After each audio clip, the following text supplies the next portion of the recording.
গল্পকথন by Kallol চ্যানেলে আপনারা শুনছেন শরৎচন্দ্র চট্টোপাধ্যায়ের লেখা চরিত্রহীন, আজ ১২ পর্ব। ফোঁটা ফোঁটা জল পড়িতে শুরু করিয়াছিল এবং ঝড়ের বেগ মন্দীভূত হইলেও থামে নাই। দুইজনে কিছুক্ষণ নীরবে আসিয়া বাগানের গেটের সম্মুখে সতীশ সহসা থামিয়া কহিল, আমার বাসায় কিন্তু স্ত্রীলোক নেই, আমি একা থাকি। মেয়েটি জিজ্ঞাসা করিল, তাহলে আপনার রাঁধাবাড়া ঘরকন্নার কাজ করে কে, নিজে? না, চাকর আছে, কিন্তু তারাও স্ত্রীলোক নয়। নাই হল, কিন্তু আপনি দাঁড়ালেন কেন? যেতে যেতে বলুন না। সতীশ কুণ্ঠিত হইয়া কহিল, তাই বলছি যে আমার ওখানে স্ত্রীলোক নেই। এই রাত্রে ভেতরে যাবার পূর্বে আপনাকে জানানো উচিত। মেয়েটি কহিল, যদি উচিত তবে ওখানেই জানালেন না কেন? আমি কিন্তু আর দাঁড়াতে পারছি না, আমার হাত পা কাঁপছে, তাছাড়া আমার বড় তেষ্টাও পেয়েছে। আসুন আসুন বলিয়া সতীশ অপ্রতিভ হইয়া অন্ধকার বাগানের মধ্যে পথ দেখাইয়া অগ্রসর হইল। এই সমস্ত বিশ্রী ঘটনার পর মেয়েটি যে কিরূপ অবসন্ন হইয়া পড়িয়াছে তাহা মনে মনে অনুভব করিয়া সতীশ লজ্জা পাইল। একটু পরেই সে ধীরে ধীরে কহিল, আপনার গলা যেন কোথায় শুনেছি মনে হয়। মেয়েটি তাহার জবাব দিল না, কিন্তু বুঝিতে পারিল সতীশ অন্ধকারে তাহার মুখ দেখিতে পায় নাই। বারান্দায় উঠিয়া সে সতীশের ভাঙা আরাম চেয়ারের উপর গিয়া বসিয়াই কহিল, সঙ্গে বেহারি আছে তো? বলিয়াই উচ্চ কণ্ঠে ডাক দিল, বেহারি, আমার জন্য এক গ্লাস জল আনো তো। বেহারি ওদিকের ঘরে ছিল। ডাক শুনিয়া জল লইয়া উপস্থিত হইল। বারান্দার দেওয়ালের গায়ে মিটমিট করিয়া একটা কেরোসিনের ল্যাম্প জ্বলিতেছিল। সেই ক্ষীণ আলোকেও সে মেয়েটিকে দেখিবা মাত্র চিনিয়া সবিস্ময়ে কহিল, দিদিমণি, আপনি যে? সে অনেক কথা বলিয়া মেয়েটি নিজে উঠিয়া বেহারির হাত হইতে জলের গেলাস লইয়া সমস্তটা এক নিঃশ্বাসে পান করিয়া বেহারির হাতে ফিরাইয়া দিয়ে কহিল, দাদাকে খবর দিতে হবে যে বেহারি, ঠিকানা বলে দিলে এই রাত্রিরে তুমি বাড়ি খুঁজে বার করতে পারবে? বেহারি ঘাড় নাড়িয়া কহিল, না দিদিমণি, আমি তো শহরের কিছুই চিনি নে, তাছাড়া বুড়ো মানুষ, এই জলঝড় অন্ধকারে পথ চলতে পারব না। তাহলে কি হবে বেহারি?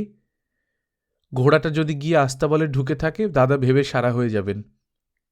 কোনো উপায়ে তাকে জানাতেই হবে যে ভয় নেই, আমি নিরাপদে আছি।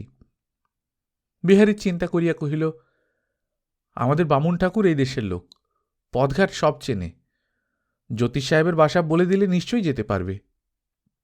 তাকে গিয়ে ডেকে আনি বলিয়া রান্নাঘরে চলিয়া গেল।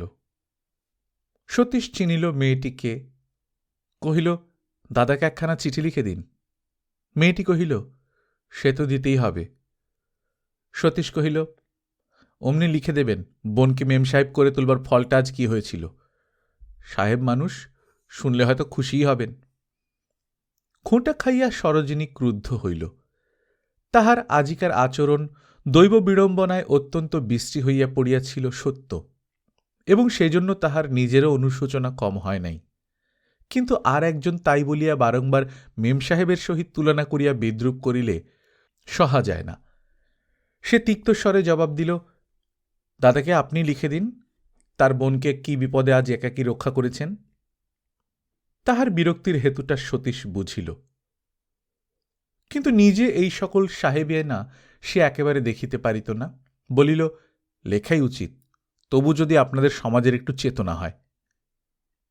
সরোজিনী কহিল, আমাদের সমাজের প্রতি আপনার খুব ঘৃণা হয় না? ধারণা এই যে আমরা মানুষ নই। সতীশ বলিল, আমার ধারণা যাই হোক, নিজের ধারণা আপনারা ছাড়া বাংলাদেশে আর মানুষ নেই, তাই না? সরোজিনী কহিল, অন্তত আমাদের মধ্যে এই ধারণা যাদের আছে আমি তাদের দোষ দিই নে। সতীশ বলিল, সে জানি, সেই জন্যই আজ আপনার শাস্তি আরো ঢের বেশি হওয়া উচিত ছিল। ওখানে আপনাকে চিনতে পারলে আমি চুপ করে চলে আসতাম, কথাও কইতাম না। সরোজিনী কহিল, শাস্তিটা কি শুনি? অপমান আর অত্যাচার, এই তো? সতীশ কহিল, তাই। সরোজিনী কহিল, তাহলে এতক্ষণে বুঝতে পেরেছি, কেন বলেছিলেন অসহায় স্ত্রীলোকের অপমান করাটাই আপনাদের দেশি লোকের চরিত্র?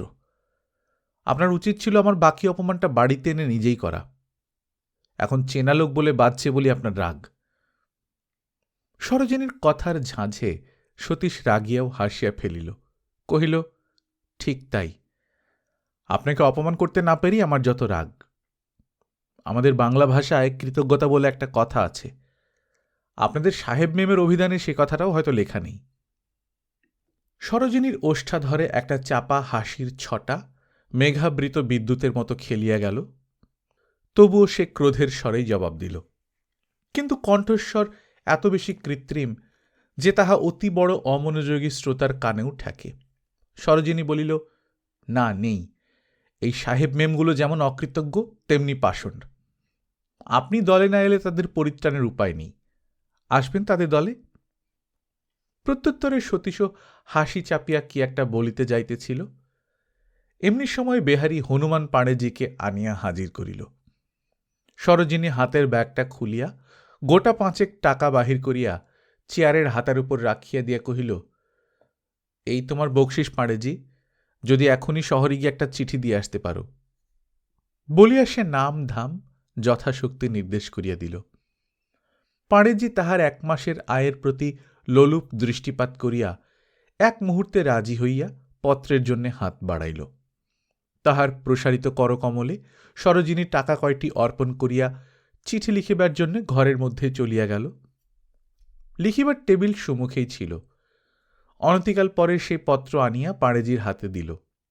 পাঁড়েজি সাবধানে তাহা মেরজায়ের মধ্যে রক্ষা করিয়া বাম হস্তে হ্যারিকেন লণ্ঠন এবং ডান হস্তে সুদীর্ঘ বংশযষ্টি গ্রহণ করিয়া বাহিরের মুষলধার বাড়িপাতের মধ্যে চক্ষের পলকে অন্তর্হিত হইয়া গেল। বেহারি কুণ্ঠিতভাবে কহিল, বাবু, ঠাকুর কখন যে ফিরবে তার ঠিক নেই, রান্নার কি হবে? সতীশ সরোজিনীর মুখের দিকে একবার চাহিয়া কথাটাকে চাপা দিবার জন্যে তাচ্ছিল্যের সহিত বলিল, ও সে হবে তখন। বেহারির উদ্বেগ তাহাতে কিছুমাত্র কমিল না, বলিল, কি করে হবে, আমি তো ঠাউরে পাইনি বাবু। সতীশ অপ্রসন্ন হইয়া কহিল, তোর ঠাউরাতে হবে না বেহারি, তুই জানা, সেসব আমি ঠিক করে নেব। তাছাড়া আজ আমার খিদেও নেই। বেহারি 1 পাও নড়িল না, কারণ কথাটা সে একেবারে বিশ্বাস করিল না। কারণ একে তো সাধারণ 5 জনের অপেক্ষা মনিবের ক্ষুধার পরিমাণ বেশি। তাছাড়া এতদিনের চাকরির মধ্যে সে তাহার এই বস্তুটার অভাব একটা দিনও লক্ষ্য করে নাই। সংক্ষেপে কহিল, সে কি হয় বাবু? সতীশ তিরস্কার করিয়া বলিল, এই তোর দোষ বেহারি, তুই সব কথায় তর্ক করিস। বলছি সেসব ঠিক করে নেব, তুই যা। তা নয়, মুখের ওপর দাঁড়িয়ে সমানে জবাব করছিস। বেহারি ক্ষুব্ধ চিত্তে চলিয়া যাইতেছিল। সরোজিনী ডাকিয়া ফিরাইয়া কহিল, আজ আমার জন্যই তোমাদের যত বিপদ বেহারি। রান্নার জোগাড় কি কিছু হয়নি? বিহারী কহিল, হবে না কেন দিদিমণি, কিন্তু রাঁধবে কে? ঠাকুরের ফিরে আসতে যে কত দেরি হবে তার তো ঠিক নেই। বলিয়া অপ্রসন্ন মুখে চলিয়া গেল। সরোজিনী কহিল, মেম সাহেব হই বা যাই হই, তবু আপনাদের সঙ্গে একই জাত তো, তার হাতে খেলে কি জাত যাবে? প্রশ্ন শুনিয়া সতীশ হাসিল, কহিল, জাত যাবে কিনা বলতে পারিনি, কিন্তু মেম সাহেবের হাতের রান্না গলা দিয়ে যাবে কিনা সেইটাই আসল কথা। ইস, তাই বই কি, মেম সাহেবের হাতের রান্না খেলে তিনি ভুলতে পারবেন না বলিয়া সরোজিনী হাসিয়া ও এসেন্সের গন্ধে সমস্ত স্থানটা যেন তরঙ্গিত করিয়া তড়িৎ পদে উঠিয়া ঘরের মধ্যে চলিয়া গেল।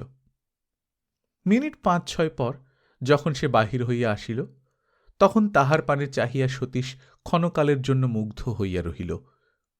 জুতা মোজার পরিবর্তে পা দুখানি খালি, রেশমের জামা কাপড়ের বদলে শুধুমাত্র সেমেজের উপর সতীশের একখানি সাদাসিধে লাল পেড়ে ধুতি পরা। দেখিয়া সতীশের চক্ষু জুড়াইয়া গেল। সে উচ্ছ্বসিত আবেগে বলিয়া ফেলিল, কি চমৎকারটি আপনাকে মানিয়েছে, যেন লক্ষ্মী ঠাকুরুনটি। কথা শুনিয়া সরোজিনীর শিরার মধ্যে আনন্দের বাণ ডাকিয়া গেল, কিন্তু দারুণ লজ্জায় মাথা হেঁট করিয়া কহিল, যান, ঠাট্টা করলে রাঁধব না বলে দিচ্ছি, তখন উপোস করতে হবে। কিন্তু এই লজ্জার প্রকাশটাকে সে তৎক্ষণাৎ দমন করিয়া ফেলিল, কারণ সে জানিত লজ্জাকে প্রশ্রয় দিলে তাহা উৎকট হইয়া উঠে। তাই মাথা তুলিয়া সহাস্যে কহিল, সুখ্যাতি পরে হবে, এখন রান্নাঘরটা কোন পাড়ায় দেখিয়ে দিতে বলে দিন, বলিয়া নিজেই অগ্রসর হইয়া গেল। রাধা এবং খাওয়া শেষ হইয়া গেল। বারান্দায় দুখানা চেয়ারে দুজনে মুখোমুখি বসিয়াছিল। সরোজিনী কহিল, একটা কথা আমাদের কারো মনে হল না যে দাদার বাড়ির ঠিকানা ঠাকুর যদি না পায় তো নিজেই একটা গাড়ি ডেকে আনবে। কিন্তু তা না হলে কি হবে সতীশবাবু? সতীশ কহিল, কথাটা মনে হলেও বিশেষ কোনো কাজ হতো না।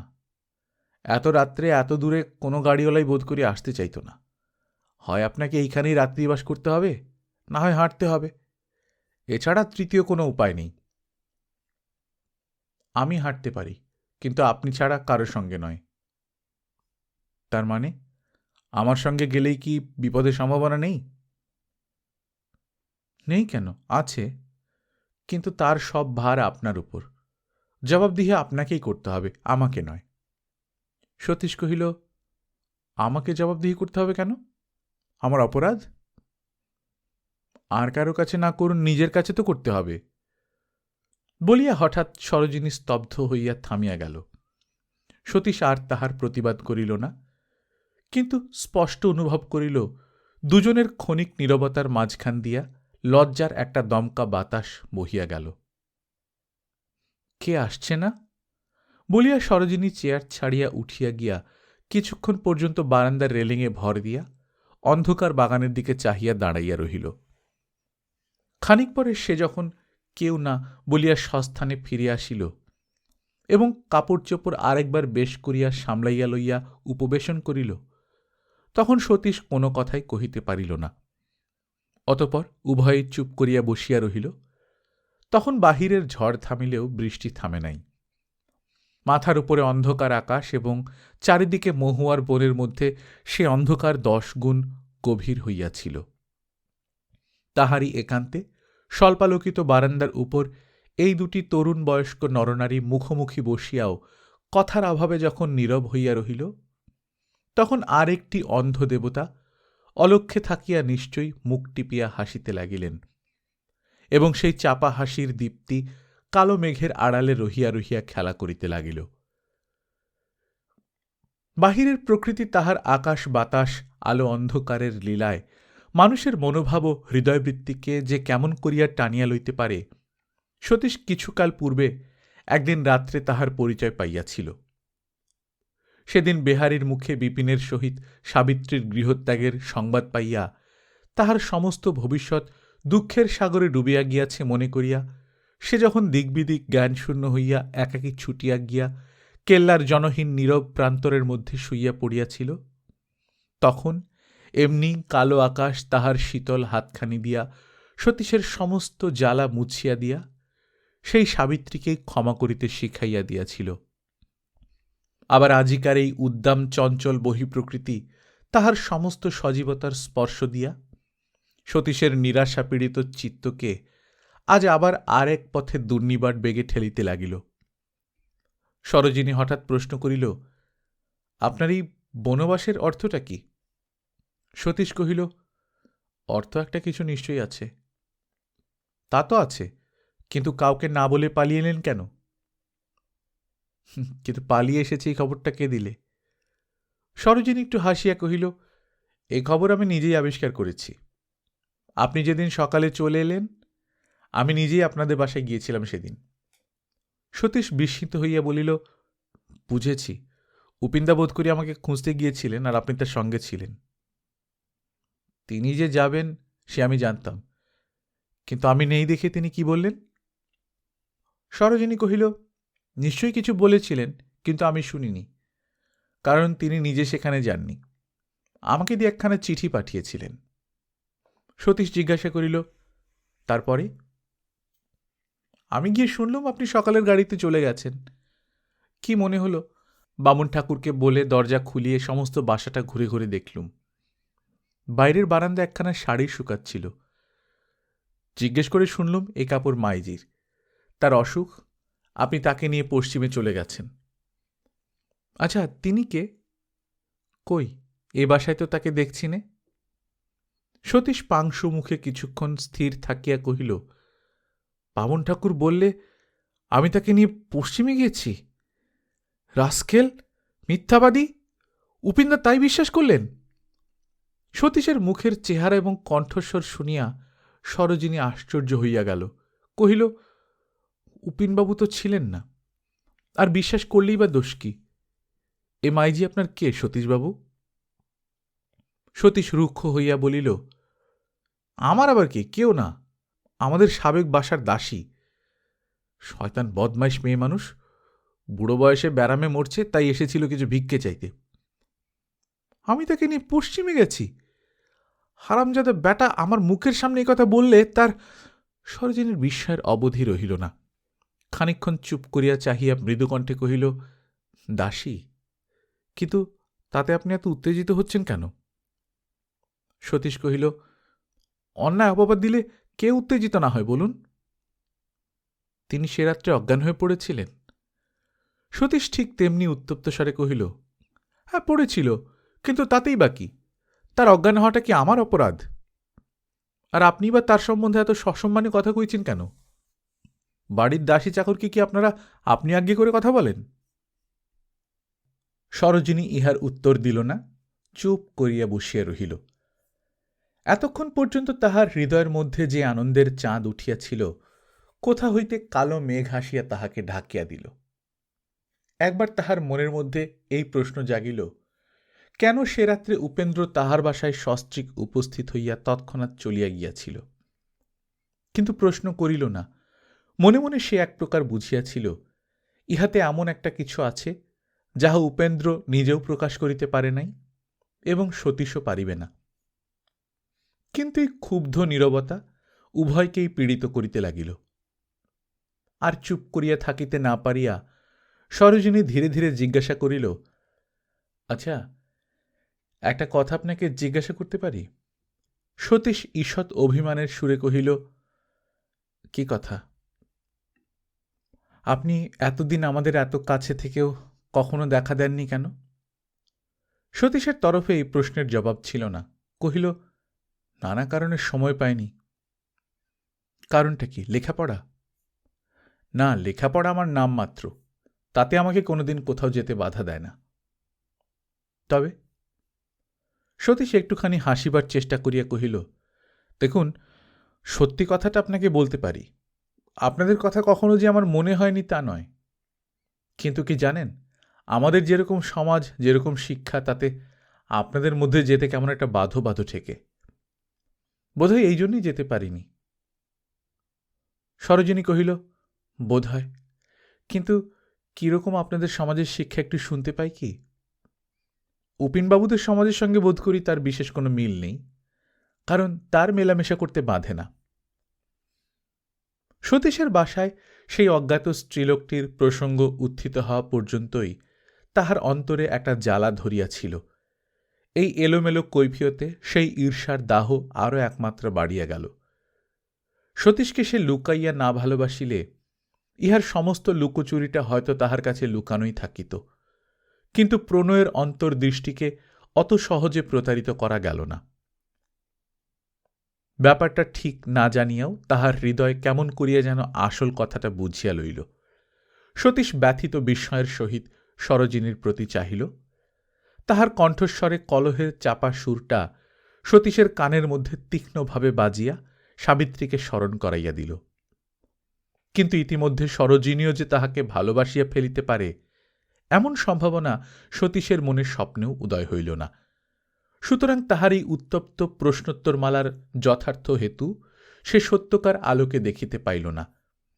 ইহাকে উচ্চ শিক্ষিতা রমণীর নিছক স্পর্ধিত অভিমান কল্পনা করিয়া সে নিজেও মনে মনে জ্বলিয়া উঠিল এবং জবাবও দিল তেমনি করিয়া। কহিল, উপিনদার সমাজ ও শিক্ষা যে কি সে তো বেশ জানেন, কিন্তু তবুও তিনি হয়তো আপনাদের সঙ্গে মেলামেশা করতে পারেন।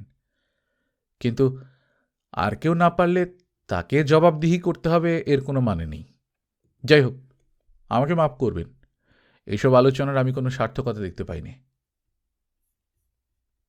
সরোজিনী স্তব্ধ হইয়া রহিল এবং সতীশও নিঃশব্দে অধমুখে চুপ করিয়া রহিল।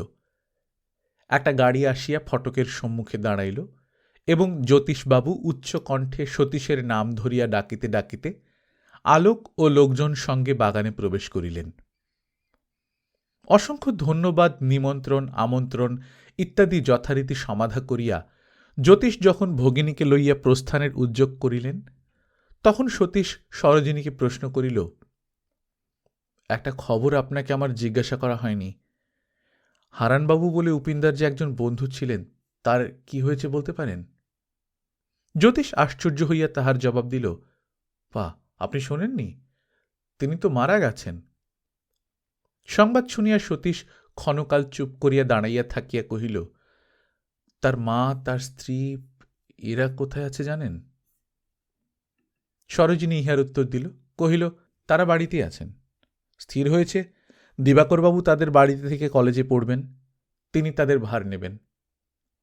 জ্যোতিষ হঠাৎ ভগিনীকে প্রশ্ন করিলেন, হারানবাবুর স্ত্রী আমাদের বাড়িতে একদিন এসেছিলেন না?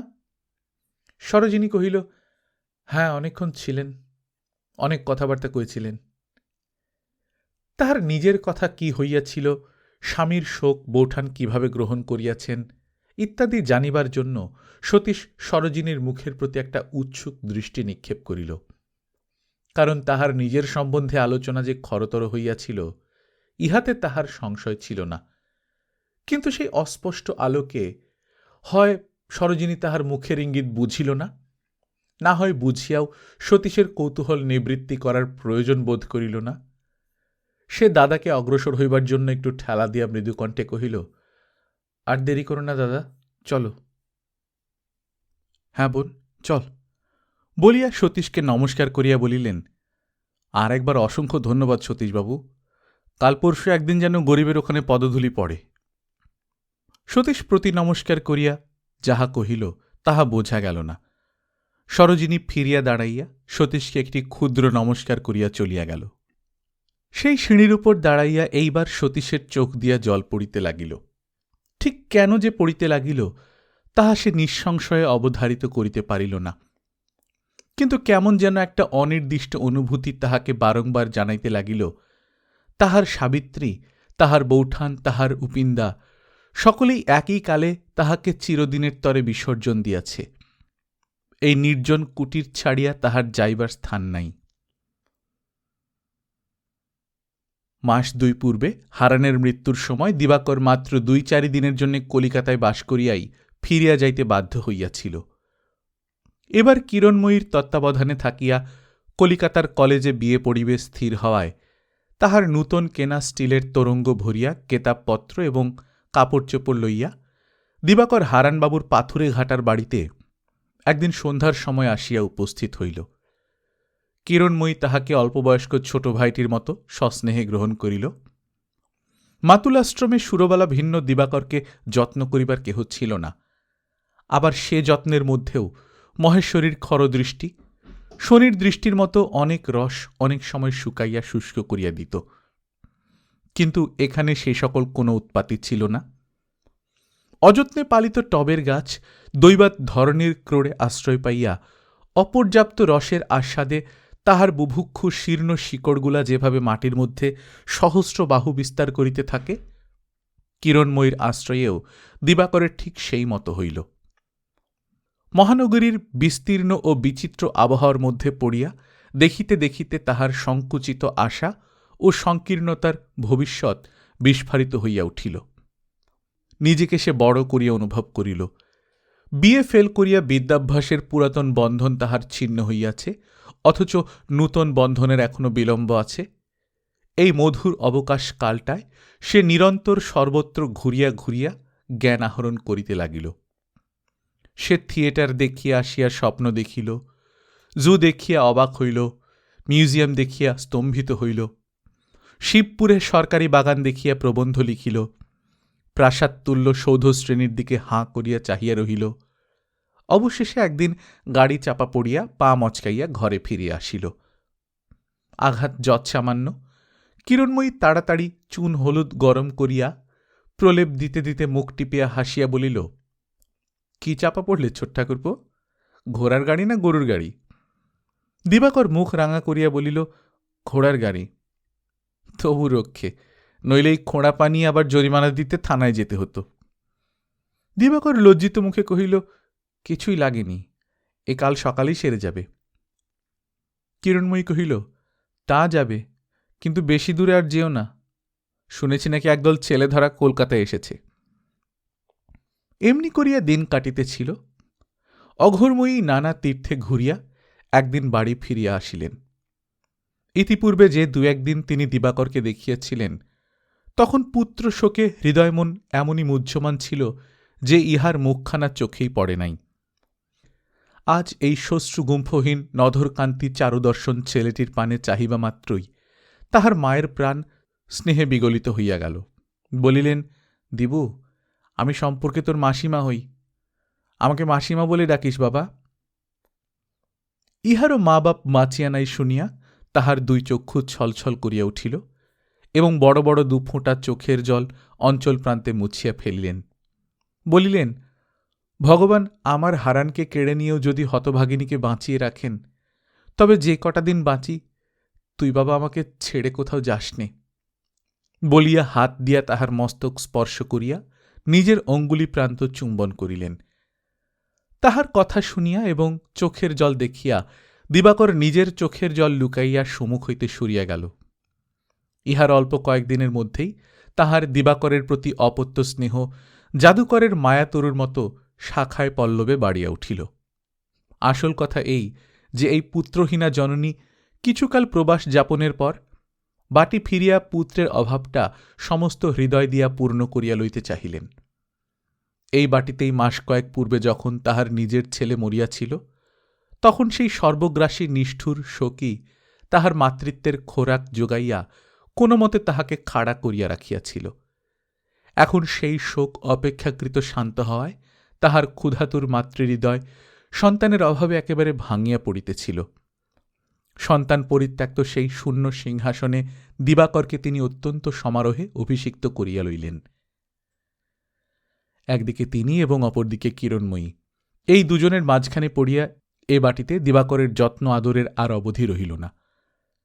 ক্ষুধা না থাকিলে যে কৈফিয়ত দিতে হয়, সামান্য অসুখেও পুনঃ পুনঃ জবাবদিহি করিতে হয়, স্নেহের এই সকল নিগূঢ় রহস্য তাহার এই ২০ বর্ষব্যাপী জীবনে আদৌ জানা ছিল না।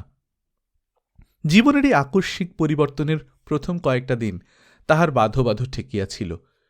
চিরাভ্যস্ত অনধিকারের সংকোচ একদম কাটিতে চাহে নাই। তথাপি অল্প দিনেই তাহার বিশীর্ণ মন এই দুটি নারীর অপরিমিত স্নেহে অপরিমিত রূপে প্রসারিত হইয়া গেল। অবশেষে কোনো একদিন যে তাহার বহু ক্লেশার্জিত দুঃখসহ অভ্যাসগুলি শুষ্ক ত্বকের মতো দেহ হইতে অজ্ঞাতসারে ঝরিয়া গেল, তাহা সে জানিতেও পারিল না। ওদিকে ক্রমশ যাহা দেখিবার ছিল দেখা হইয়া গেল। পুনর্বার গাড়ি চাপা পড়ার আর যখন সম্ভাবনা রহিল না, তখন সে সভা সমিতিতে যোগ দিতে শুরু করিয়া দিল এবং সামান্য দিনেই এক মাসিক পত্রের উৎসাহী এবং মান্য লেখক হইয়া উঠিল। ছোটবেলা হইতেই তাহার গান বাজনা এবং সাহিত্যে অনুরাগ ছিল। হায় আছিল প্রভৃতি দিয়া কবিতা মিলাইতে পারিত। এখন দিবাকর বন্দ্যোপাধ্যায় নাম দিয়া গল্প লিখিতে লাগিল। কতগুলি কলেজের ছেলেরা মিলিয়া চন্দ্রোদয় নাম দিয়া এক মাসিক পত্র বাহির করিয়াছিল। ইহাতেই দিবাকর মাতিয়া উঠিল। এখন আর সে যখন তখন বাড়ির বাহির হয় না, তার ঢের কাজ। ভাঙা ছাদের এক নির্জন কোণে খাতা পেন্সিল লইয়া গম্ভীর মুখে বসিয়া থাকে। স্নানাহারের কথা মনে থাকে না, বিস্তর ডাকাডাকি করিয়া নামাইয়া আনিতে হয়। তাহার মানস রাজ্যের এই নূতন উৎপাতগুলি অঘোরময়ী সভয়ে লক্ষ্য করিয়া বলিতে লাগিলেন, এই বাড়িরই দোষ, হারান আমার লিখে পড়ে প্রাণটা দিলে, একেও দেখছি সেই রোগেই ধরেছে। না বাপু, পরের ছেলে। কিরণময়ী সমস্তই লক্ষ্য করিতেছিল, হাসিয়া কহিল, সে ভাবনা করো না মা, উনি যে লেখাপড়ায় মন দিয়েছেন তাতে পরমায়ু কমে না, বরং বাড়ে। ইহার কিছুদিন পরেই উক্ত চন্দ্রোদয়ে বিষের ছুরি গল্প বাহির হইল। সূর্যোদয় পত্রিকা তাহার সমালোচনা করিয়া বলিলেন, বাঙালির গৌরব সুপ্রসিদ্ধ নবীন লেখক শ্রীযুক্ত দিবাকর বন্দ্যোপাধ্যায় লিখিত একখানি প্রেমের নিখুঁত ছবি। অতঃপর এই নিখুঁত ছবিখানিতে কি কি আছে এবং সমালোচক মহাশয় কেমন করিয়া পড়িতে পড়িতে অশ্রু সংবরণ করিতে পারেন নাই এবং এইরকম আর একখানি দেখিবার আশায় কিরূপ উদ্গ্রীব হইয়া আছেন, উপসংহারে সে আভাসও দিয়াছেন। এই নির্লজ্জ চাটুতাকে নিরপেক্ষ সত্য বলিয়া গ্রহণ করিতে দিবাকর তিলার্ধ ইতস্তত করিল না। তাহার কারণ এই যে মানব জীবনের যে সময়টায় আশা এবং আকাশকুসুম কল্পনার মাতৃক্রোড় ছাড়িয়া পৃথক হইয়া দাঁড়ায় নাই, এটা তাহার সেই অবস্থা, প্রথম যৌবন। ইতিমধ্যেই সে ২-৪ জন ভক্ত বন্ধু বান্ধবের সাহায্যে সাহিত্যের জরির টুপি মাথায় পরিয়া বসিয়াছিল। সূর্যোদয়ের সম্পাদক তাহারই চারিপাশে এক ছড়া পুঁতির মালা জড়াইয়া দিলেন।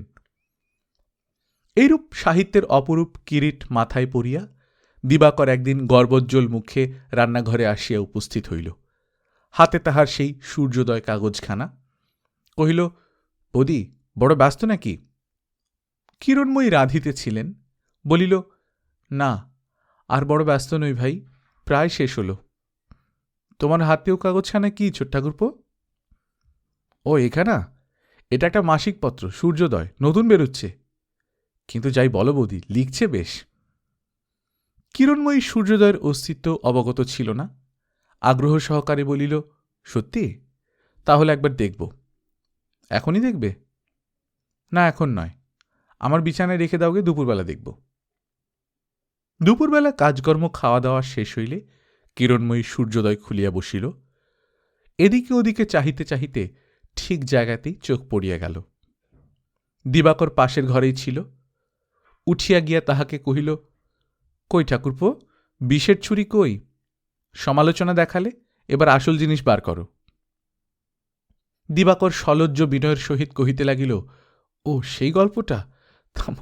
সে তো কিছুই নয় বৌদি, তাড়াতাড়ি লেখা। কিরণময়ী হাসিয়া বলিল, তা হোক, দাও। বলিয়া নিজেই খুঁজিয়া পাতিয়া চন্দ্রোদয় পত্রিকাখানি টানিয়া বাহির করিয়া সেইখানেই সেটা খুলিয়া একটা চৌকির ওপর বসিয়া পড়িল। সে নিঃশব্দে পড়িতে লাগিল, কিন্তু দিবাকর আশা ও আকাঙ্ক্ষার তীব্র উত্তেজনা গোপন করিয়া মিছামিছি একখানা বইয়ের পাতা উল্টাইতে লাগিল। তাহার বিষের ছুরি গল্পের নায়িকা অসামান্যা সুন্দরী এবং ষোড়শী, ধনবান জমিদার কন্যা হইয়াও দৈবচক্রে এক দরিদ্র রূপবান যুবককে ভালোবাসিয়া ফেলিয়াছেন।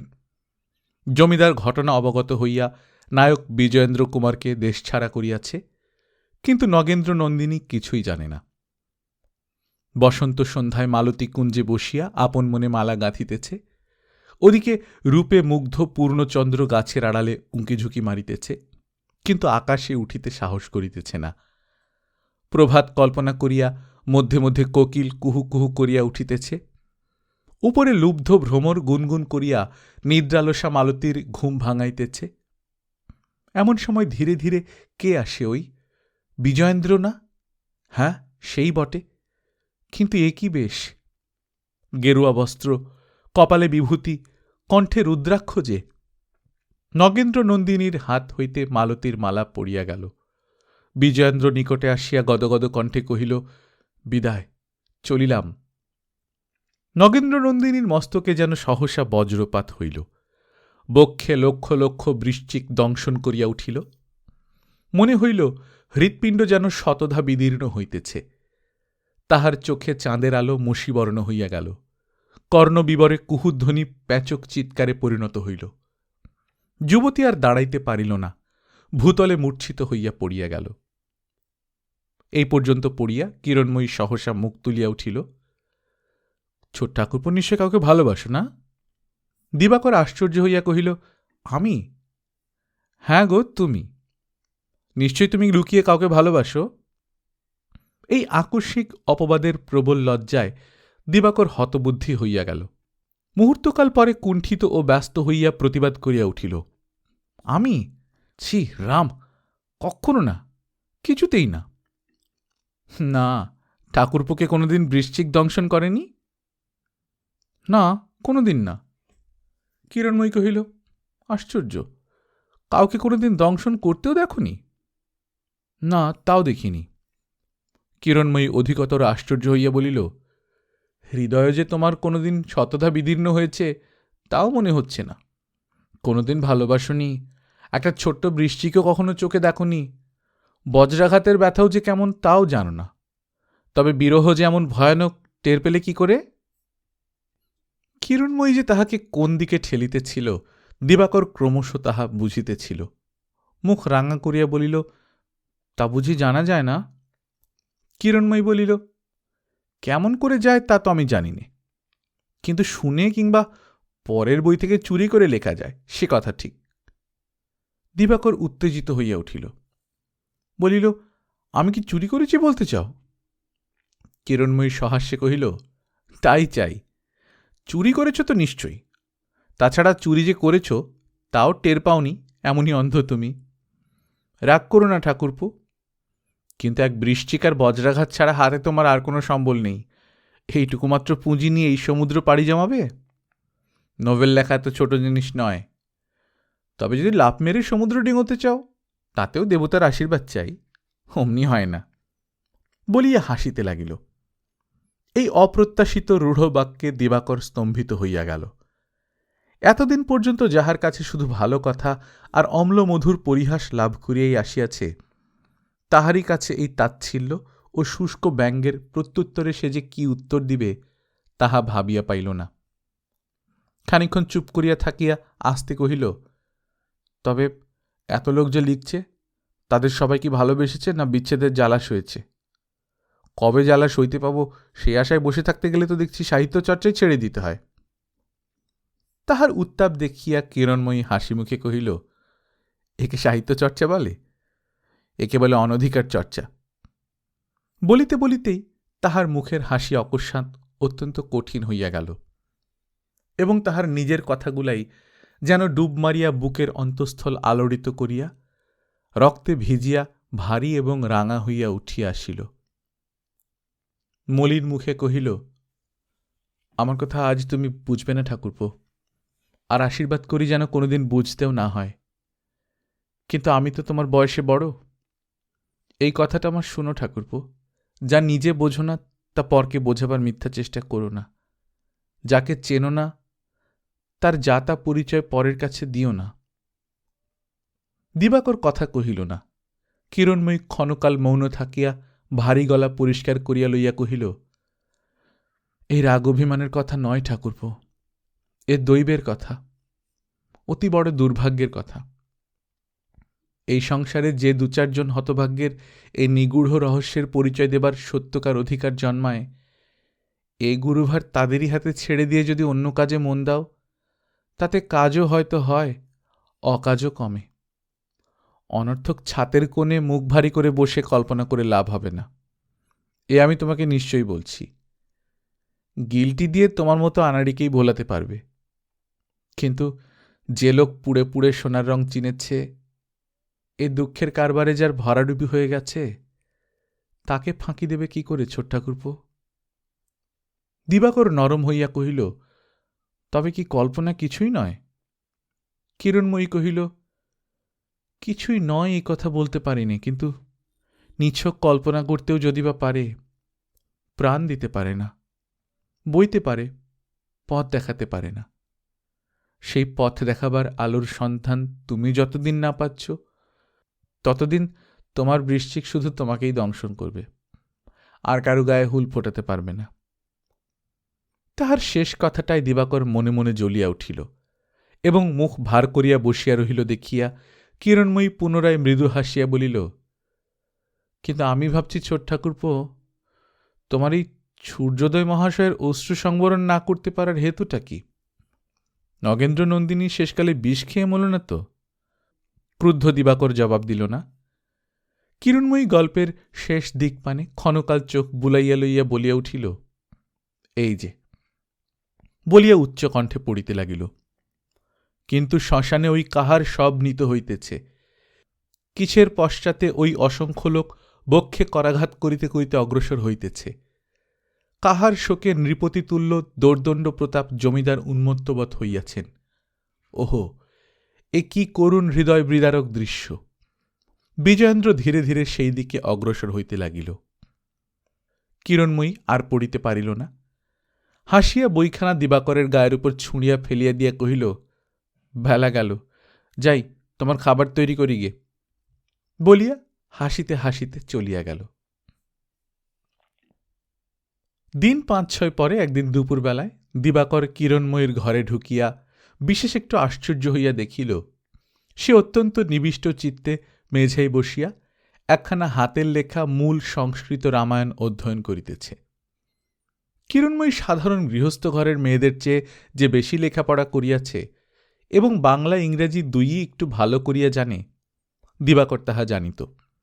কিন্তু তাই বলিয়া সে ভালো যে হাতের লেখা পুঁথি পড়িবার মতো এতটা ভালো, এমন কথা দিবাকর স্বপ্নেও মনে করে নাই। চক্ষের পলকে বিস্ময়ে শ্রদ্ধায় অবনত হইয়া সে সেখানেই বসিয়া পড়িল। কিরণময়ী হাতের পাতাটা যথাস্থানে রাখিয়া দিয়া মুখ তুলিয়া কহিল, হঠাৎ এমন অসময়ে যে? দিবাকর একটু কুণ্ঠিত হইয়া বলিল, তুমি পড়ছিলে তা মনে করিনি বুদি। আমি বলি বুঝি ঘুমোচ্ছি, তাই নিরিবিলি ভেবে জাগাতে এসেছ। দিবাকর লজ্জায় রক্তবর্ণ হইয়া বলিল, যখন তখন ওরকম ঠাট্টা করলে আমি বাড়ি ছেড়ে পালাবো, তা বলে দিচ্ছি বৌদি। কিরণময়ী হাসিয়া কহিল, পালাবো বললে কি পালানো যায় ঠাকুরপো? গোলক ধাঁধার পথ জানা চাই। আচ্ছা বসো বসো, রাগ করে আর উঠতে হবে না। আমি মনে করি ঠাকুরপো দৌড় দিয়ে বসে বুঝি বিষের ছুরির পর খাঁড়া টাড়া কিছু একটা বড় জিনিস তৈরি করছো, তাই আমিও ডাকিনি। নইলে আমারই কি দুপুরবেলায় রামায়ণ পড়া ভালো লাগে? দিবাকর প্রশ্ন করিল, রামায়ণ তুমি বিশ্বাস করো? কিরণময়ী কহিল, করি। দিবাকর অত্যন্ত বিস্ময়াপন্ন হইয়া কহিল, কিন্তু অনেকেই করে না। বাস্তবিক এর মধ্যে এত মিথ্যা, এত অসম্ভব, এত প্রক্ষিপ্ত ব্যাপার আছে, সে কথা কোনো মতেই অস্বীকার করা যায় না। কিরণময়ী একটু হাসিয়া পুঁথিটা হাত দিয়া ঠেলিয়া দিয়া বলিল, এই তো মূল গ্রন্থ, কই প্রক্ষিপ্ত ব্যাপারগুলি বার করে দাও দেখি। দিবাকর অপ্রতিভ হইয়া বলিল, আমি কি করে বার করব বৌদি, আমি তো সংস্কৃত জানি নে। কিরণময়ী কহিল, জানো না বলেই অমন কথা চট করে তোমার মুখ দিয়ে বেরোল। বিদ্যে না থাকলেই অবিদ্যে এসে জোটে, তার ফলেই মানুষ যা জানে না তাই অপরকে বেশি করে জানাতে চায়, যা বোঝে না তাই বেশি করে বোঝাতে চায়। এই বদভ্যাসটা ছাড়ো দেখি। দিবাকর নিতান্ত কুণ্ঠিত হইয়া পড়িল। কথাটা বলিবার তাহার বিশেষ কোনো উদ্দেশ্য ছিল না। সে ভাবিয়াছিল ধর্মগ্রন্থে অশ্রদ্ধা অবিশ্বাস দেখাইলে বৌদি খুশি হইবে। কিরণময়ী একটু হাসিয়া কহিল, লেখা হচ্ছে কেমন? দিবাকর কহিল, আমি তো আর লিখি নে। কিরণময়ী অত্যন্ত বিস্ময়ের ভাব দেখাইয়া কহিল, লেখো না? বলো কি ঠাকুরপো? কিন্তু যা লিখেছিলে সে তো মন্দ হয়নি, কেন ছাড়লে বলো দেখি। দিবাকর বলিল, কেন লজ্জা দাও বৌদি? আমি তারপরে অনেক ভেবে দেখেছি, তোমার কথাই সত্যি। আমার সে লেখা পরের ঠিক চুরি না হোক অনুকরণ বটে, যথার্থই তো। আমি ভালোবাসার কি জানি, যত কথা লিখতে গেলাম। তাই এখন আমি আর লিখি নে, শুধু ভাবি। ভাবো? দিনরাত কি ভাবো বলো দেখি, আমাকে নয় তো? দিবাকর কথাটা কানে না তুলিয়া বলিল, অথচ দেখছি নোভেল লেখার ঝোঁকটাও আমি কাটাতে পারবো না, তাই এই মনে করে এলাম যে তোমার কাছে আমি শিখব।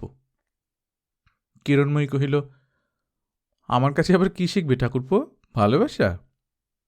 দিবাকর প্রবল লজ্জা কোনো মতে দমন করিয়া গম্ভীর হইয়া বলিল, সমস্তই শিখব, দরকার হয় তাও শিখব। কিরণময়ীও মুখখানা কৃত্রিম গাম্ভীর্যে পরিপূর্ণ করিয়া বলিল, কিন্তু তাতে একটা গোল আছে ঠাকুরপো, আমাকে ধরে ভালোবাসা শিখতে গেলে লোকে বলবে কি? দিবাকর তড়াক করিয়া উঠিয়া দাঁড়াইয়া কহিল, যাও, আমি চললুম, তোমার কেবলই ঠাট্টা। কিরণময়ী খপ করিয়া তাহার হাতখানা ধরিয়া ফেলিয়া মুখ টিপিয়া হাসিয়া বলিল, তাই স্পষ্ট করে বলো না ভাই যে তুমি ঠাট্টা চাও না, সত্যি চাও। দিবাকর হাতখানা প্রবল বেগে টানিয়া লইয়া দ্রুত বাহির হইয়া গেল। কিরণময়ী মনে মনে হাসিয়া তাহার পুঁথি বন্ধ করিল।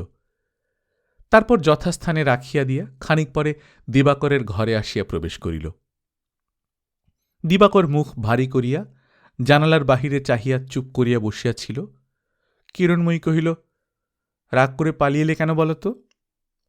দিবাকর মুখ না ফিরাইয়াই কহিল, ওসব ঠাট্টা তামাশা আমার ভালো লাগে না। কিরণময়ী একটুখানি চুপ করিয়া স্নিগ্ধ কণ্ঠে বলিল, তুমি যে আমার দেওর হও ঠাকুরপো, তোমার সঙ্গে যে ঠাট্টা তামাশারই সুবাদ, এইসব না করে বাঁচি কি করে বলো দেখি ভাই। এই সস্নেহ কোমল স্বরে দিবাকরের রাগ পড়িয়া গেল। আজ তাহার সহসা প্রথম মনে হইল, সত্যই তো, আমার লজ্জা পাবার তো কিছু নাই। আমাদের সম্পর্ক যে ঠাট্টা তামাশারই সম্পর্ক। তা কথাটা মিথ্যেও নয়। বাঙালি সমাজে দেবর ভাজের মধ্যে একটি মধুর হাস্য পরিহাসের সম্বন্ধই বিরাজিত রহিয়াছে, এবং কোথায় ঠিক কোনখানে যে ইহার সীমারেখা তাহাও অনেকের চোখে পড়ে না এবং পরিবার প্রয়োজনও মনে করে না। কিন্তু এই নির্দোষ হাস্য পরিহাসের আতিশয্যে কত সময়ে যে কত বিষের বীজ ঝরিয়া পড়ে এবং অলক্ষ্যে অজ্ঞাতসারে উপ্ত হইয়া বিষবৃক্ষে পরিণত হইয়া এক সময়ের সমস্ত পারিবারিক বন্ধন কলুষিত করিয়া তোলে, সে হিসাব কয়জনে রাখে। দিবাকর মুখ ফিরাইয়া অভিমানের সুরে বলিল, আমি গেলুম শিখতে, আর তুমি ঠাট্টা বিদ্রুপ করে আমাকে তাড়িয়ে তবে ছাড়লে।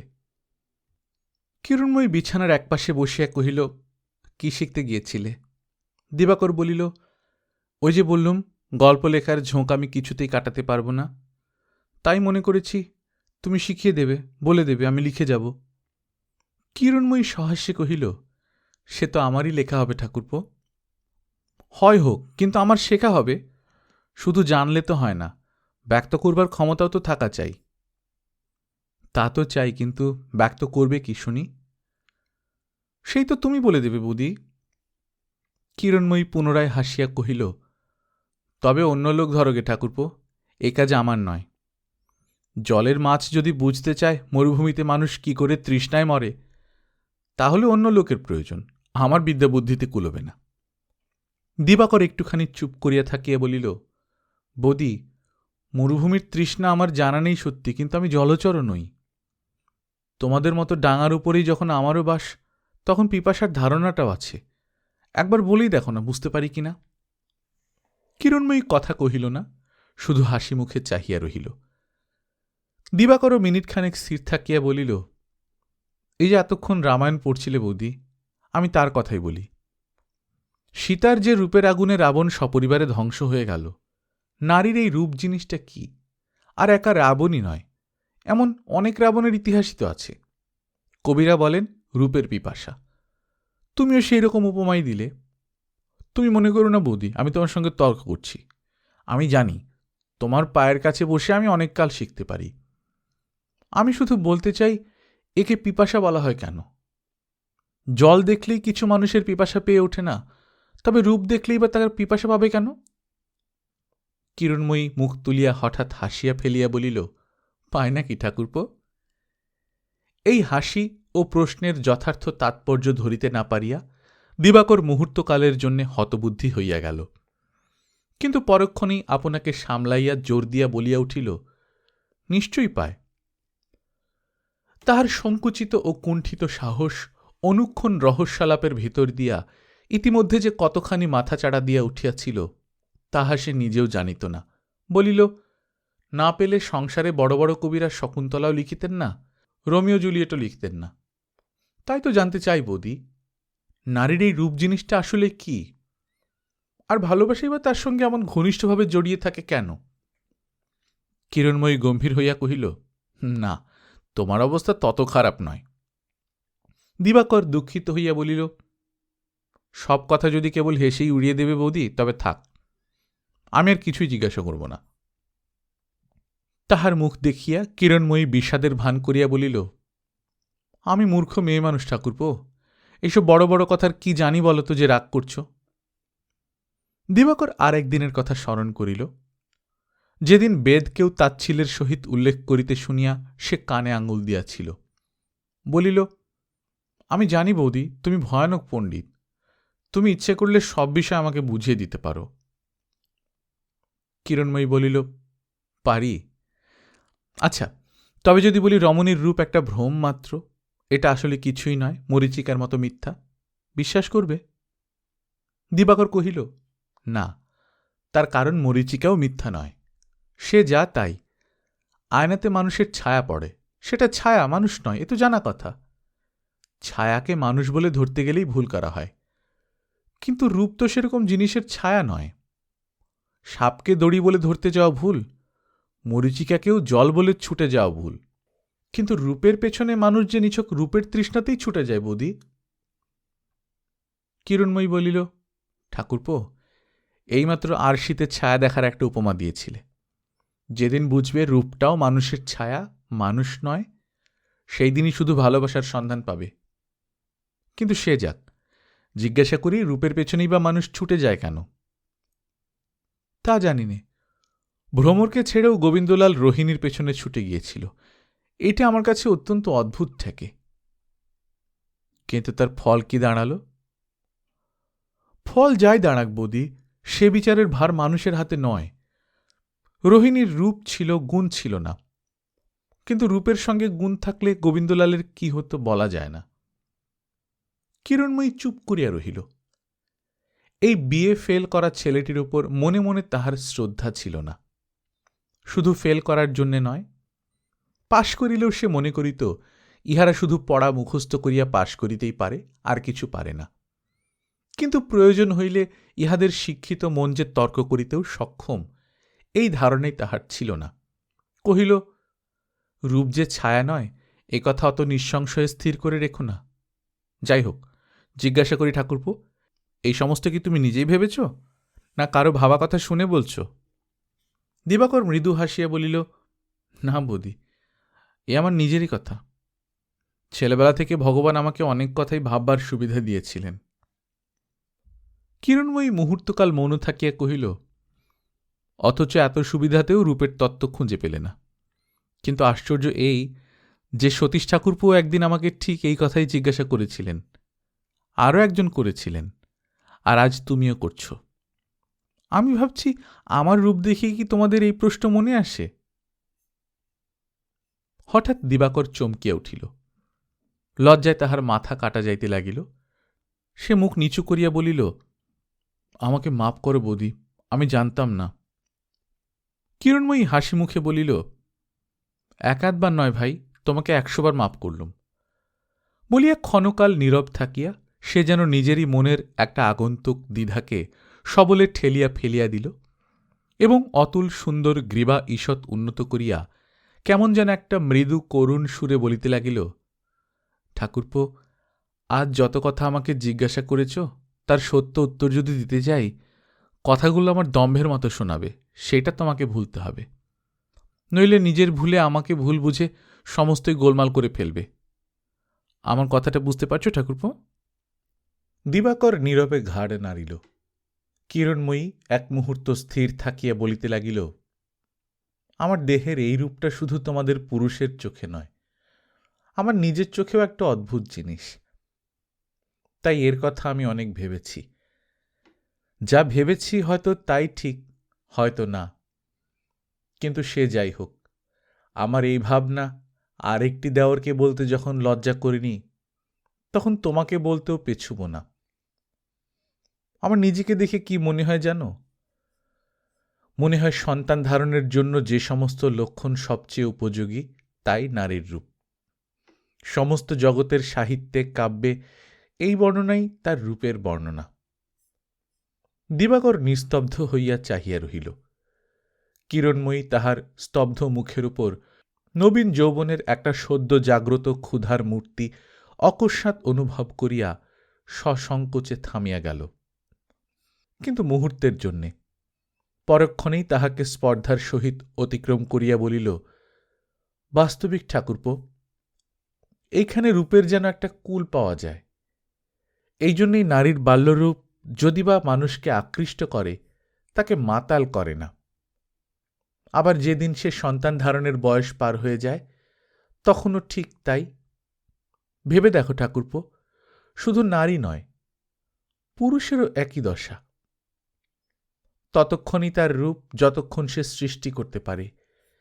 এই সৃষ্টি করবার ক্ষমতাই তার রূপ যৌবন, এই সৃষ্টি করবার ইচ্ছাই তার প্রেম। দিবাকর ধীরে ধীরে বলিল, কিন্তু।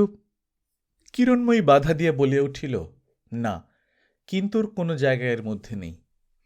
বিশ্ব চরাচরের যেদিকে খুশি চেয়ে দেখো, ওই এক কথা ঠাকুরপো, সৃষ্টিতত্ত্বের মূল কথা তোমাদের সৃষ্টিকর্তার জন্যেই থাক, কিন্তু এর কাজের দিকে একবার চেয়ে দেখো, দেখতে পাবে এর প্রতি অনুপরমাণু নিরন্তর আপনাকে নতুন করে সৃষ্টি করতে চায়। কেমন করে সে নিজেকে বিকাশ করবে, কোথায় গেলে, কার সঙ্গে মিশলে, কি করলে সে আরও সবল, আরও উন্নত হবে, এই তার অক্লান্ত উদ্যম। দৃশ্যে অদৃশ্যে, অন্তরে বাহিরে প্রকৃতির তাই এই নিত্য পরিবর্তন। এবং এই জন্যেই নারীর মধ্যে পুরুষ যখন এমন কিছু দেখতে পায়, জ্ঞানে হোক অজ্ঞানে হোক, যেখানে সে আপনাকে আরও সুন্দর, আরও সার্থক করে তুলতে পারবে, সেই লোভ সে কোনো মতেই সামলাতে পারে না। দিবাকর আস্তে আস্তে কহিল, তাহলে তো চারিদিকেই মারামারি কাটাকাটি বেঁধে যেত। কিরণময়ী কহিল, মাঝে মাঝে যায় বই কি, কিন্তু মানুষের লোভ দমন করবার শক্তি, স্বার্থত্যাগের শক্তি, সমাজের শাসন শক্তি, এতগুলো বিরুদ্ধ শক্তি আছে বলেই চতুর্দিকে একসঙ্গে আগুন ধরে যেতে পায় না। অথচ এই সামাজিক মানুষেরই এমন একদিন ছিল যখন সে প্রবৃত্তি ছাড়া আর কারোর শাসনই মানত না। রূপের আকর্ষণে তার সেই দুর্দান্ত প্রবৃত্তির তাড়নাই ছিল তার প্রেম। অমন অবাক হয়ে যেও না ঠাকুরপো, একেই শৌখিন কাপড় চোপড় পরিয়ে সাজিয়ে গুছিয়ে দাঁড় করালেই উপন্যাসের নিখুঁত ভালোবাসা তৈরি হয়। দিবাকর স্তম্ভিত হইয়া কহিল, কোথায় পাশবিক প্রবৃত্তির তাড়না, আর কোথায় স্বর্গীয় প্রেমের আকর্ষণ? যে লোক পশুর প্রবৃত্তিতে পরিপূর্ণ, সে শুদ্ধ নির্মল পবিত্র প্রণয়ের কতটুকু মর্যাদা বোঝে? এই বস্তু সে পাবে কোথায়? তুমি কিসের সঙ্গে কার তুলনা দিচ্ছ বৌদি? তুলনা দিইনি ভাই, দুটো জিনিস যে একই, শুধু তাই বলছি। ঠাকুরপো, ইঞ্জিনের যে জিনিসটা তাকে সম্মুখে ঠেলে, সেই জিনিসটাই তাকে পেছনে ঠেলতে পারে, অপরে পারে না। যে ভালোবাসতে পারে সেই কেবল সুন্দর অসুন্দর সব ভালোবাসাতেই নিজেকে ডুবিয়ে দিতে পারে, অপরে পারে না। তুমি গোবিন্দলালের কথা বলছিলে, তার যে বস্তুটা ভ্রমরকে ভালোবেসেছিল, ঠিক সেই বস্তুটাই তাকে রোহিণীর দিকে টেনে নিয়ে গিয়েছিল, কিন্তু হরলাল তা পারেনি। সে সাংসারিক ভালো মন্দ, কর্তব্য অকর্তব্য, সুবিধে অসুবিধের চিন্তা করে আত্মসংযম করেছিল, কিন্তু গোবিন্দলাল পারল না। অথচ হরলাল লোকটা গোবিন্দলালের চেয়ে ভালো ছিল না, অনেক মন্দ ছিল। তবু সে যাকে ঘৃণায় ত্যাগ করে গেল, আরেকজন তাকেই মাথায় তুলে নিলে। নেওয়াটা নানা কারণে ব্যর্থ, নিষ্ফল হতেও পারে, কিন্তু সমস্ত দুঃখ, গ্লানি, লজ্জার অতিরিক্ত একটা বৃহত্তর সার্থকতার ইঙ্গিত যে একজনকে আরেকজনের কাছে টেনে নিয়ে যায়নি, এমন কথাও তো জোর করে কেউ বলতে পারে না ভাই। দিবাকর ক্ষোভের সহিত বলিল, তোমার সকল কথা যদিচ আমি বুঝতে পারিনি, কিন্তু পবিত্র প্রণয় যে স্বর্গীয় নয়, এমন অদ্ভুত কথা আমি কিছুতেই মানতে পারিনি বৌদি। কিরণময়ী কহিল, তোমার মানামানির ওপর তো কিছু নির্ভর করে না ঠাকুরপো। আমাদের এই দেহটিও তো নিতান্ত নশ্বর, একেবারে পার্থিব বস্তু, কিন্তু তাতে তো দুঃখের কারণ দেখিনে। শিশু ভূমিষ্ঠ হবার পর থেকে যতদিন না সে তার জড়দেহটার মধ্যে সৃষ্টিশক্তি সঞ্চয় করে, ততদিন প্রেমের সিংহদ্বার তার সম্মুখে বন্ধই থাকে। সে সিংহদ্বার সে প্রবৃত্তির তাড়নাতেই ডিঙিয়ে যায়। তার পূর্বে সে তার বাপ মাকে, ভাই বোনকে ভালোবাসে, বন্ধুবান্ধবকে ভালোবাসে, কিন্তু তার পঞ্চভূতের দেহটা বড় না হওয়া পর্যন্ত তোমার স্বর্গীয় প্রেমের কোনো সংবাদ রাখবারই তার অধিকার জন্মায় না। ততদিন পর্যন্ত স্বর্গীয় আকর্ষণ তাকে এক তিল নাড়াতে পারে না। পৃথিবীর আকর্ষণ তো চিরদিনই আছে, কিন্তু সে আকর্ষণে আত্মসমর্পণ করতে গাছের পাকা ফলটি পারে, কাঁচায় পারে না। তার আঁশ শ্বাস পৃথিবীর রসেই পাকে, স্বর্গের রসে পাকে না। সুন্দর ফুল রূপ দিয়ে, গন্ধ দিয়ে, মধু দিয়ে মৌমাছি টেনে এনে ফলে পরিণত হয়, সেই ফল আবার ঠিক সময় মাটিতে পড়ে অঙ্কুরে পরিণত হয়। এই তার প্রকৃতি, এই তার প্রবৃত্তি, এই তার স্বর্গীয় প্রেম। বিশ্বজুড়ে এই যে অবিচ্ছিন্ন সৃষ্টির খেলা, রূপের খেলা চলেছে, স্বর্গীয় নয় বলে এতে দুঃখ করবার বা লজ্জা পাবার তো কিছু দেখি নে। একটুখানি থামিয়া কিরণময়ী বলিল, অবশ্য অন্ধকারে ভূতের ভয়ে যদি চোখ বুজেই আরাম পাও, আমি চাইতে তোমাকে বলি নে, কিন্তু প্রবৃত্তির তাড়না চাইনে স্বর্গীয় প্রেম উপভোগ করব, প্রেমের ব্যবসা অত সোজা নয়। দিবাকর প্রশ্ন করিল, পৃথিবীতে তবে পবিত্র প্রেম, ঘৃণিত প্রেম এ দুটো আছে কেন? কিরণময়ী হাসিয়া উঠিল, বলিল, তোমার তর্কটা ঠিক সতীশ ঠাকুরপোর মতো হল। সংসারে ও দুটো থাকবার কথা বলেই আছে।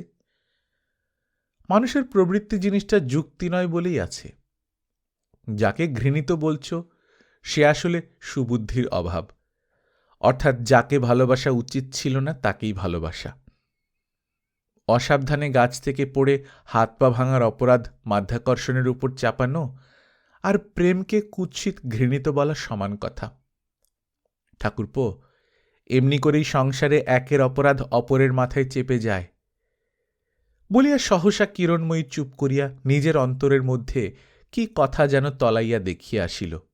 পরক্ষণই কহিল, তোমাকে পূর্বেই বলেছি, জীবের প্রতি অনুপরমাণু, প্রতি রক্তকণা নিজের উৎকৃষ্টতর পরিণতির মধ্যে বিকাশ করবার লোভ কোনো মতেই সংবরণ করিতে পারে না। যে দেহে তার জন্ম, সেই দেহের মধ্যে যখন তার পরিণতির নির্দিষ্ট সীমা শেষ হয়ে যায়, তখন সেই তার যৌবন। তখনই শুধু সে অন্য দেহ সংযোগে অধিকতর সার্থক হবার জন্যে শিরা উপশিরায় বিপ্লবের যে তাণ্ডব সৃষ্টি করে, তাকেই পণ্ডিতদের নীতিশাস্ত্রে পাশবিক বলে গ্লানি করা হয়। তাৎপর্য না বুঝতে পেরেই হতবুদ্ধি বিজ্ঞের দল একে ঘৃণিত বলে, বিভৎস বলে সান্ত্বনা লাভ করে। কিন্তু আজ তোমাকে আমি নিশ্চয়ই বলছি ঠাকুরপো, এত বড় আকর্ষণ কোনো মতেই অমন হেয়, অমন ছোট হতে পারে না। এ সত্য, সূর্যের আলোর মতো সত্য, ব্রহ্মাণ্ডের আকর্ষণের মতো সত্য। কোনো প্রেমী কোনোদিন ঘৃণার বস্তু হতে পারে না। শুনিয়া দিবাকর যথার্থই বিহ্বল হইয়া উঠিল। তাহার কেমন যেন বুকের ভেতর শিরশির করিতে লাগিল। এমন উত্তপ্ত তীব্র কণ্ঠস্বর সে কোনোদিন শুনে নাই, চোখের এমন উত্তপ্ত উৎকট চাহনিও কখনো লক্ষ্য করে নাই। ভয়ে ভয়ে ডাকিল, বৌদি। কেন ঠাকুরপো? আমার মতো নির্বোধকে উপদেশ দিতে তোমার বোধ করি ধৈর্য থাকে না। সে কি ঠাকুরপো, আমার তো বেশ ভালোই লাগছে। দিবাকর একটুখানি হাসিবার প্রয়াস করিয়া বলিল, ভালো লাগলে তোমার মুখ দিয়ে এসব উল্টোপাল্টা কথা বার হবে কেন? এইমাত্র তুমি বললে, যাকে ভালোবাসা উচিত ছিল না তাকেই ভালোবাসার নাম কুৎসিত প্রেম। আবার বলছো এর তাৎপর্য বুঝতে না পেরেই বিজ্ঞের দল এর মন্দ আখ্যা দেয়। তবে কোনটা সত্য? কিরণময়ী তৎক্ষণাৎ বলিল, দুটোই সত্য। বিধবা রোহিণীকে ভালোবাসা কি গোবিন্দলালের মন্দ কাজ হয়নি? ভালোবাসা কি একটা কাজ যে তার ন্যায় অন্যায় হবে? স্ত্রীকে ছেড়ে যাওয়াটাই তার মন্দ কাজ হয়েছিল। দিবাকর আবার একবার উত্তেজিত হইয়া উঠিল, বলিল, ছেড়ে যাওয়া তো নিশ্চয়ই মন্দ কাজ, সহস্রবার মন্দ কাজ, কিন্তু স্ত্রীকে ছেড়ে অন্য একজনকে মনে মনে ভালোবাসাও কি নিতান্ত অন্যায় নয়? তাহার উত্তেজনায় কিরণময়ী হাসিল, কহিল, ঠাকুরপো, নিজেদের অমন শক্তিমান মনে করতে নেই। অহংকারটা একটু কম থাকা ভালো। তুমি কি ভাবো মানুষ ইচ্ছে করলেই নিজের যা খুশি তাই করতে পারে? গোবিন্দলাল ইচ্ছে করলেই রোহিণীকে ভালোবাসতে পারত, আবার নাও পারত, এই কি তোমার ধারণা? না, আমার ধারণা নয়, ইচ্ছার সঙ্গে চেষ্টা থাকা চাই। কিরণময়ী কহিল, আবার তার সঙ্গে ক্ষমতা কিংবা অক্ষমতা থাকা চাই। শুধু চেষ্টা করলেই হয় না। ওই ছাদের কোণে বসে যদি তোমার মাথায় গাছ গজিয়েও যায়, তবু তুমি কালিদাসের মতো আরেকটা মেঘদূত লিখতে পারবে না। মেঘ দেখে তোমার ঝড় জলের আশঙ্কাই হবে, সর্দি লাগবার ভয়েই ব্যাকুল হয়ে উঠবে, বিরহীর দুঃখ ভাববার সময় পাবে না। হাজার চেষ্টা করলেও না। এই অক্ষমতা অস্থিমজ্জাগত, একে অতিক্রম করা যায় না। বলিয়া সে চুপ করিল। দিবাকর জবাব দিল না, মাথা হেঁট করিয়া নিঃশব্দে বসিয়া রহিল। বহুক্ষণ পর্যন্ত আর কোনো শব্দ রহিল না। নিস্তব্ধ ঘরের কোণ হইতে শুধু একটা জীর্ণ প্রাচীন ধূলিমলিন ঘড়ির টিকটিক শব্দ আসিতে লাগিল। অনেকক্ষণ মৌন থাকিয়া কিরণময়ী হঠাৎ বড় মিঠা গলায় কথা কহিল, বলিল, তোমাকে আরও দু একটা কথা বলতে চাই। সেদিন তোমার বিষের ছুরি নিয়ে যাই কেননা বলে থাকি ঠাকুরপো, আমি এও দেখেছিলুম যে তোমার মধ্যে একটা জিনিস আছে যা যথার্থই প্রেমিক, যথার্থই কবি। এই জিনিসটি যদি মেরে ফেলতে না চাও তো পরকে অপরাধী করার সুখ থেকে আপনাকে বঞ্চিত করতেই হবে। এই কথা কোনোদিন ভুলো না যে কবি বিচারক নয়। নীতিশাস্ত্রের মতের সঙ্গে যদি তোমার মত বর্ণে বর্ণে না মেলে তাতে লজ্জা পেও না।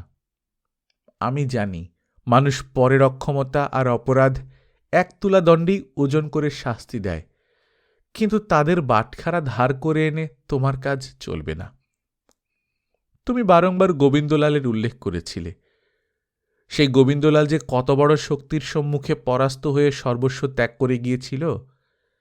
এই সংসারে যারা নিছক ভালো মন্দ বিচারের ভার নিয়েছে, এই প্রশ্ন তাদের নয়, এই প্রশ্ন তোমার। খুনের অপরাধে জজ সাহেব যখন হতভাগ্যের প্রাণদণ্ড করেন তখন তিনি বিচারক, কিন্তু অপরাধীর অন্তরের দুর্বলতা অনুভব করে যখন তিনি দণ্ড লঘু করেন তখন তিনি কবি। ঠাকুরপো, এমনি করেই সংসারের সামঞ্জস্য রক্ষা হয়, এমনি করেই সংসারের ভুল ভ্রান্তি অপরাধ দুর্বিষহ হয়ে ওঠে না। কবি যে শুধু সৃষ্টি করে তা নয়, কবি সৃষ্টি রক্ষাও করে। যা স্বভাবতই সুন্দর তাকে যেমন আরো সুন্দর করে প্রকাশ করা তার একটা কাজ, যা সুন্দর নয় তাকেও অসুন্দরের হাত থেকে বাঁচিয়ে তোলাই তার আরেকটা কাজ। দিবাকর একটুখানি ভাবিয়া কহিল, তাহলে কি অন্যায়কে প্রশ্রয় দেওয়া হবে না? কিরণময়ী কহিল, ঠিক জানি নে, হতেও পারে। শুনি মন্দের বিরুদ্ধে অত্যন্ত ঘৃণা জাগিয়ে দেওয়াও নাকি কবির কাজ, কিন্তু ভালোর ওপর অত্যন্ত লোভ জাগিয়ে দেয়া কি তার চেয়ে ঢের বেশি কাজ নয়? তাছাড়া পাপকে যতদিন না সংসার থেকে সম্পূর্ণ বিসর্জন দেওয়া যাবে, যতদিন না মানুষের হৃদয় পাথরে রূপান্তরিত হবে, ততদিন এই পৃথিবীতে অন্যায় ভুলভ্রান্তি থেকেই যাবে এবং তাকে ক্ষমা করে প্রশ্রয় দিতেও হবে। পাপ দূর করবার সাধ্যও নেই, সহ্য করবার ক্ষমতাও যাবে, তাতেই বা কি সুবিধা হবে ঠাকুরপো? দিবাকর জবাব দিল, সুবিধেই তো সব নয়, অসুবিধের মধ্যেও তো ন্যায় ধর্ম পালন করা চাই। যা শুভ, যা নির্মল, যা সূর্যের আলোর মতো, তাকেই তো সকলের উপর স্থান দেওয়া প্রয়োজন। কিরণময়ী কহিল, না, পাপ যদি না মানুষের রক্তের সঙ্গে জড়িয়ে থাকত তাহলে তোমার কথাই সত্য হতো। এক ন্যায় ছাড়া সংসারে আর কিছুই থাকতে পেত না। দয়া, মায়া, ক্ষমা প্রভৃতি হৃদয়বৃত্তিগুলির নাম পর্যন্ত কারো জানা থাকত না। তুমি সূর্যের আলোর সাদা রঙের সঙ্গে ন্যায়ের তুলনা দিচ্ছিলে, কিন্তু সাদা রং কি সবগুলো রঙের মিশ্রণে জন্মায় না? এই সাদা আলো যেমন বাঁকা কাঁচের মধ্য দিয়ে রঙিন হয়ে ওঠে, ন্যায়ও তেমনি অন্যায়, অধর্ম, পাপ তাপের বাঁকা পথ দিয়ে দয়া, মায়া, ক্ষমায় বিচিত্র হয়ে দেখা দেয়। অন্যায়কে ক্ষমা করলে অধর্মকে যে প্রশ্রয় দেয়া হয় তা মানি, কিন্তু অধর্মও যে তারই একটা রূপ নয়, এ কথাও তো স্বীকার না করে পারিনি। তর্ক করে হয়তো আমার কথা তোমাকে বোঝাতে পারবো না ঠাকুরপো, কিন্তু যে ক্ষমা ভালোবাসার মধ্যে জন্মলাভ করে, সেই ভালোবাসার মর্ম যদি কখনো পাও, তখনই বুঝবে অন্যায়, অধর্ম, অক্ষমতাকে ক্ষমা করে প্রশ্রয় দেয়া ধর্মেরই অনুশাসন। কিন্তু বেলা যে পড়ে গেছে ঠাকুরপো, আজ খিতে দেশটা তোমার পায়নি, বলিয়া ত্রস্ত ব্যস্ত হইয়া ঘর হইতে বাহির হইয়া গেল।